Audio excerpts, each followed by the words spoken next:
Pemirsa, korban jiwa ledakan gudang LPG di Jalan Kargo Taman 1 Denpasar Utara pada Selasa 18 Juni 2024 dilaporkan bertambah oleh RSUP Propmura.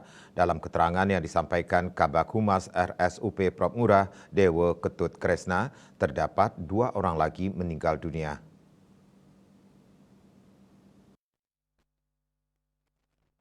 Hingga saat ini total sudah 16 orang yang meninggal karena peristiwa ini.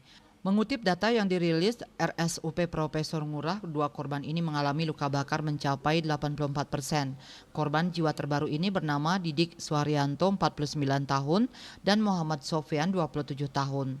Sofyan meninggal pada Senin 17 Juni pukul 19.58 WITA, sedangkan Didik meninggal Selasa pukul 4.27 WITA. Keduanya merupakan rujukan dari Rumah Sakit Mangusade. Korban masuk ke RSUP Profesor Ngurah pada 9 Juni 2024 pagi.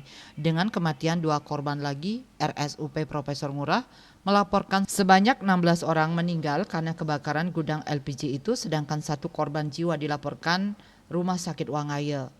Selain 2 korban terbaru, korban jiwa lainnya adalah Diki Panca Ramadhani, Mukis Bayudi, Wiri Suhardi, Yola Aldi Zulianto, Umar Effendi, dan Sembara Eko Budi Santoso, Katiran, Yoga Wayu Pratama, Purwanto, Petrus Ciwarut, Robi Aprianus Ampur, Yudis Aldianto, dan Edi Herwanto. Sedangkan masih ada sisa 2 orang yang dirawat intensif di RSUP Profesor Ngurah, yakni Hamad Tamyiz Rujaki dengan grade luka bakar 72% dan Suhermenadi grade 30%. Eka Adiasa Bali Pos melaporkan.